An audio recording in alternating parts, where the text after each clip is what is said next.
Another review. I've got my new cocktail. I have my no makeup look, but I just got to get this one done. Today's book is Red Queen by Victoria Aveyard, and it is not going to be my best review. I know I've said that before, and I will say it again. And this time it's not necessarily, it's not because I'm going to do a poor job remembering the book. Well, I am, but it's not like usual. I could not get engaged by this book. This is my third or fourth time reading it, and I loved this novel. I first read it when it came out, and I was enamored. I was more disappointed with each successive book to the point where I just gave up. But I kind of always wanted to finish the series, like give it a second shot, because I loved the first novel, and I'm a collector. I like to collect things, which means I also like to finish things. After this read, it's never gonna happen. And I can't say the book was bad. I'm absolutely 100% ambivalent about this book. I can't say it was good. I can't say it was bad. It was 10 to 13 hours of stuff that I can't even remember.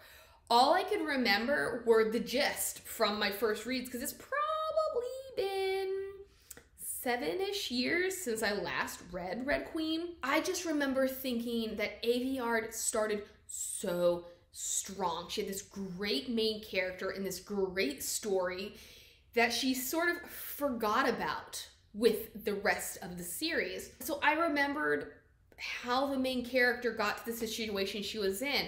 I remembered her love triangle. I remembered the end of the novel, but I didn't remember points A to B. I actually was, even after a couple reads, was still kind of fuzzy as to how the main character discovered her supernatural powers. The one thing that I did always have a concern about was, because the premise of this book, let me tell you that first. Mare Barrow, she lives in a world where she's separated by blood. You either have red blood or you have silver blood. If you have silver blood, it means you are special. You have some sort of extraordinary ability, where if you are a red, you're a servant. You are the people that could get conscripted into the army and fight a war that never ends. So you are at the service of the Silvers. Mare, all of her older brothers are already off at war. Her best friend, Kalorn, he is an apprentice to a fisherman. So if you are an apprentice, it basically means that you get a pass to being conscripted. And then her younger sister, Gissa, is an apprentice to a seamstress, and she's extremely talented. We open up with Kalorn coming to her and saying, "My master has died. I'm no longer an apprentice. Now that I'm 18, they're gonna conscript me." She is like, what can I do to save my best friend? She goes to this gentleman who kind of trades in the black market. She's like, what can you do to help save my friend? He introduces her to this woman named Farley, and Farley is the head of this red resistance group. Farley says, if you pay me this much money, we will get you and your friend out. She's like, okay. So she's like, I've never stolen that much money in my life. Nevertheless, 2 days. So she gets Gissa to take her to the city where all the Silvers are. She's going to steal while she's in this town. While she is in this place with all the Silvers, the news comes on, and it turns out that this covert army called the Scarlet Guard has attacked another town full of Silvers. People are up in arms, and the whole place turns into chaos, and all the Silvers are coming after the red slaves and just any red who is there. Mare is able to escape.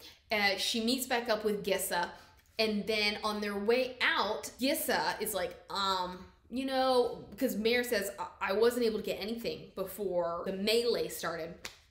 Gissa tries to pickpocket a silver and is caught. For her punishment, her sewing hand is broken, and now this family is devastated because Gissa was their ticket The dad had come home from the war because he had lost a leg and punctured a lung, so he was of no use to the family. Now they're just looking down the barrel of a gun.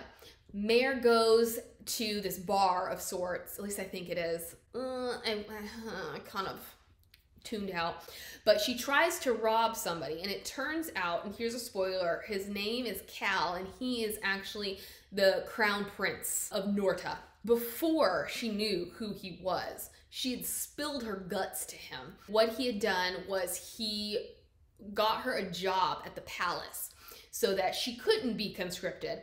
While she's there, she's serving. So they're going to have Queen's trial, which means, and by now she does know who Cal is because the royal family is introduced. She's like, I know that guy. So Queen's trial is choosing a wife for Cal. And the way they do that is they gather all of these silver families together and all of their girls show off their skills. Apparently, this one was not even worth having because the front runner was this girl named Evangeline. Evangeline was one of those very stereotypical mean girls, which I needed more, like right off the bat, she's just a witch. And before you throw that at me, I kind of want to get a better sense of a character rather than them automatically being this one-dimensional, I'm mean because I'm mean kind of person. She has come out and she is a magnetron. And oh, so this is the issue that I have. All these girls are showing their different skills, their different powers. And it seems that no silver has an upper hand. It depends on what silver's against what silver. So Cal works with fire. So he's useless against a water nymph. Theoretically, yes, you can have the upper hand against another silver, but it seems like there are an infinite ways of having a silver ability. And that bothers me because then there's no way to win. It's like, well, who am I supposed to root for and how am I supposed to root for them? Because as a red, they're never going to be able to defeat silver. It's always bothered me that the silvers are untouchable to a sense. Anyways, and now that I took the long way around to tell you that the one thing that has always bothered me is the fact that silvers are invincible. Evangeline, she's in the arena and she's causing all of these booths that the silvers are sitting in to like detach. The one that Mare is in, it like tips over and she falls out and she's falling down into the ring where there's this like electric fence set up.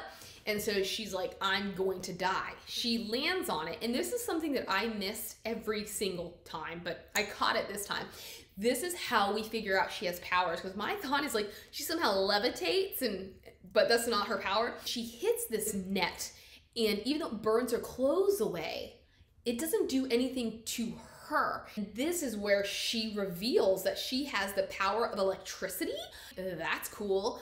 Straight up, I have no clue. Like, I do not remember why she has this ability. I think, and it is explained, but I all of a sudden found myself 75% of the way through this novel, and I was like, what happened to the other 50%? I remember the first 25%, so maybe not even 50, but like what happened to that other 25 in between? So I think there's like a mutation of some sort. There are reds with silver blood or silver capabilities, and so this is why she is what she is. I mean, it could even be like testing. I don't know, but I think it was more of like a mutation in which some reds start to have silver abilities. But now she's having to go through this book pretending to be someone she's not, because the silvers cannot have anybody thinking that they can be infiltrated. So they cannot have the reds being like, oh my gosh, we can be one of them. And to save face, they say that she is the long lost daughter of this great silver general who had died in battle, had been raised up thinking she was a red, and only now she realized her true heritage. She has to put on a charade all the time because when we blush, and when silvers blush, they kind of blanch. So she has to pretend to be somebody else, and she's put through her paces by all these truly terrible silvers. The only good silver person that she meets is, well, one, Cal. Cal seems to be a pretty decent dude.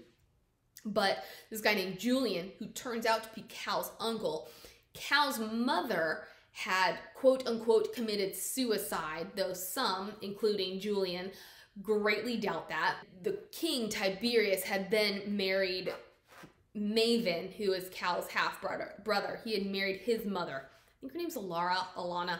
It doesn't really matter. She's yet another one of those truly terrible characters just because we needed a terrible character. I kind of get it. I kind of like her. She's vicious. But at the same time, I wished Evangelina, whatever her name is, she'd been introduced differently rather than just like this bloodthirsty woman from the beginning.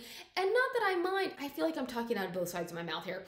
It's not that I mind that she's bloodthirsty. I like a woman who knows what she wants. This is this whole idea that you can't beat a silver, and she gets what she wants because of her ability, because she's a whisperer, so she can communicate to you telepathically, and she can take you over and make you do her will. Again, how do you combat that? How do you beat somebody like that? Now she's having to learn how to be a silver. She's having to learn how to use her powers. Julian, he's kind of an outcast himself just because he has some very unpopular thoughts and opinions. He's like her history teacher. She does eventually learn how to kind of fight, or how silvers train to fight. And this is where we are exposed to that idea that they're not invincible.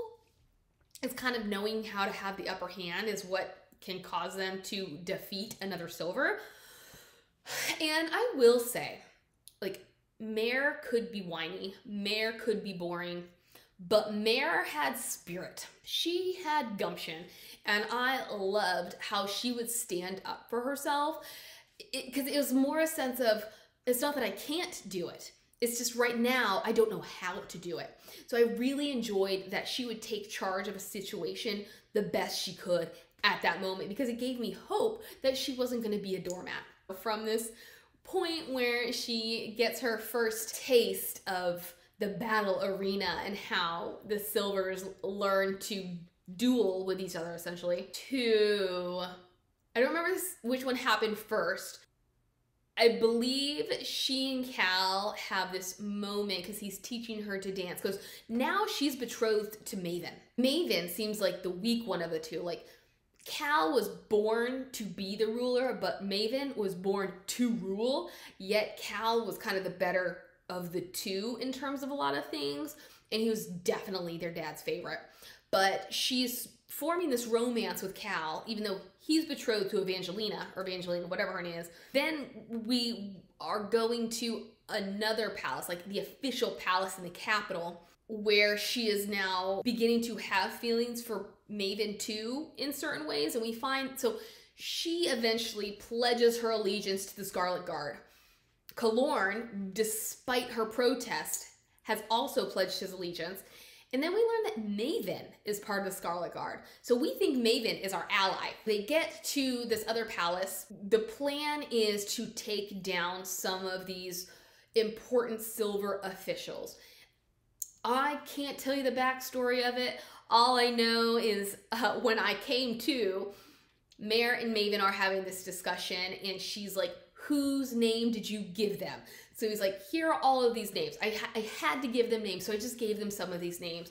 And what I liked at this moment was Mare saw these silvers as people, so that when they ultimately did die, we mourned their deaths. Kind of wanted Mare to try harder to figure out an alternative to just murdering these people. This can also just go to the fact that I had no clue why these people had to die. The ball is there. She meets these people. She mourns the fact that they're about to be dead in 10 minutes. And then the Scarlet Guard appears. Things go crazy. And then there's an explosion. The explosion was not part of the plan. So Mare, whose part was to knock out the electrical system so that everything would go black, she's kind of freaking out. She's like, what's going on? A couple of them are caught. Cal goes after, and he's able to catch Farley, Kalorn, this guy named Tristan, and I think a fourth person. Definitely those three. Evangeline thinks her brother Ptolemus was killed because he was one of the chosen ones. Apparently he wasn't. I don't quite know how. Maybe, I don't quite know how. he reappears and he is livid. He is also a magnetron, so he is able to make one of the bars from the prison cell go straight into Tristan. And I was like, oh, okay, well, yeah, I thought we were gonna have more Tristan, but I guess not.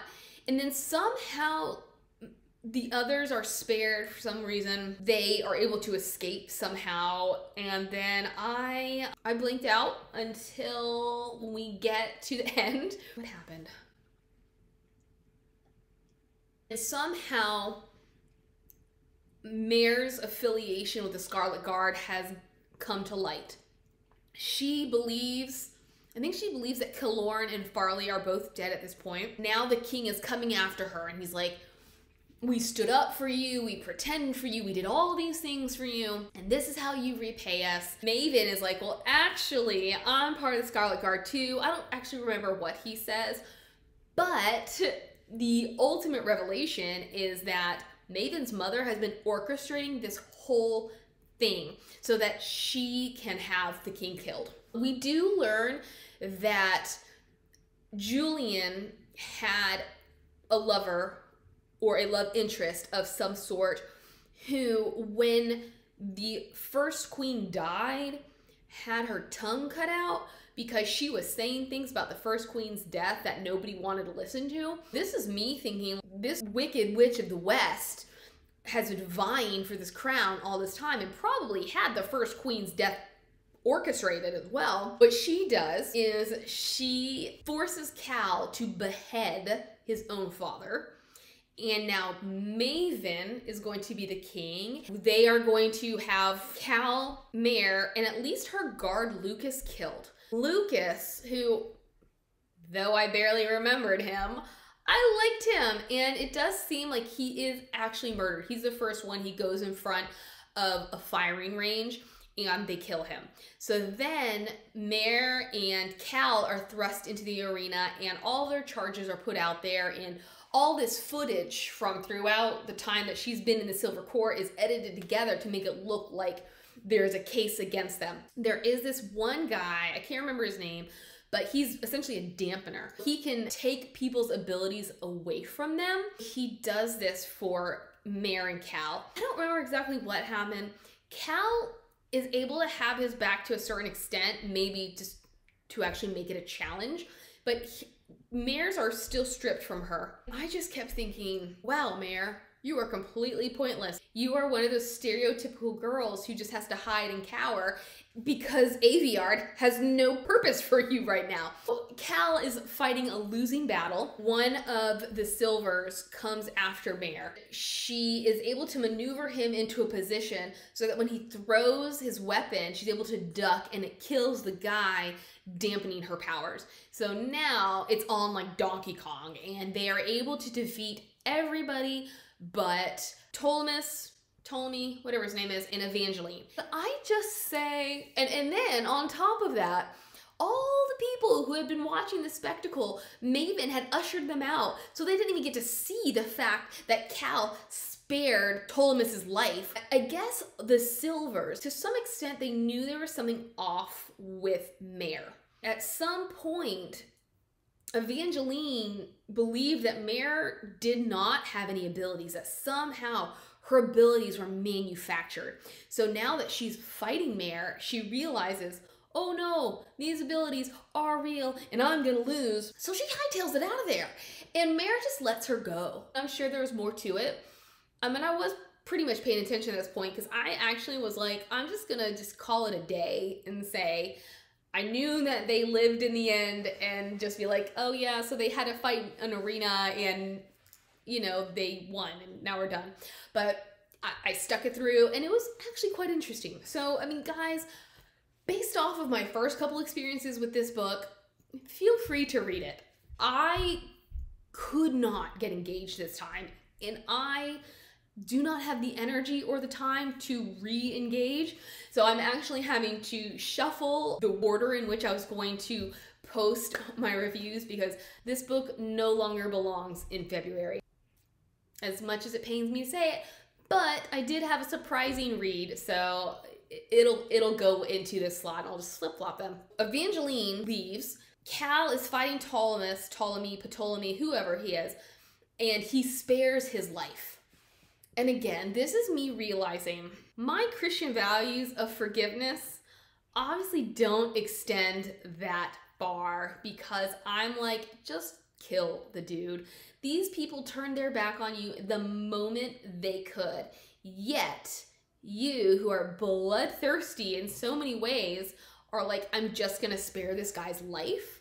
So Ptolemy, he runs and he hides behind the guards, and then Maiden's like, okay. We fade to black, only for us to pick back up in an epilogue in which Mare and Cal are on a train. This is where we re-encounter, or sort of first time encounter, her brother Shade, whose entire time we thought was dead, that he had been beheaded for treason while fighting in the army. Turns out no, he's got a mutation as well, so he's like super fast. And we see that Farley is fine, Kaloran is fine, but Cal is not fine. He is in a state of shock, to say the least, because his whole world has just been turned upside down. So he is their prisoner of war, and he doesn't blame them, even though Mare is trying to fight for him and save his life. Then we leave off and we'll pick up in the next novel. Well, you will if you want to read the next book. I will not be reading the next book. I don't know what was wrong with me during this read, but I caught the high points, and so you get a very truncated version. You got all the high points. You got very little critique, cynicism, opinions from me, because I just don't have any. I could not do a review because I spent the time trying to listen to this book. I will say, in terms of the audiobook, the narrator did a great job narrating other characters, but I think what bored me about Mare was the inflection, was the way she was narrated. It was like lulling me to sleep, which maybe that's why I completely tuned out, was because of the narration. You know, it's just like a little lullaby lulling me to sleep. Tell me, if you've read this book, what is the rest of the book about? What are your favorite parts? What are your least favorite parts? What is your favorite book in the entire series, which I think was initially supposed to be a trilogy, and then they made it into 5 books? If not 5, definitely 4, because I remember being super disappointed when I learned they were adding another one, and I was like, I thought I'd almost finished this horror fest now. There we go, and I hope you have a great day. Bye.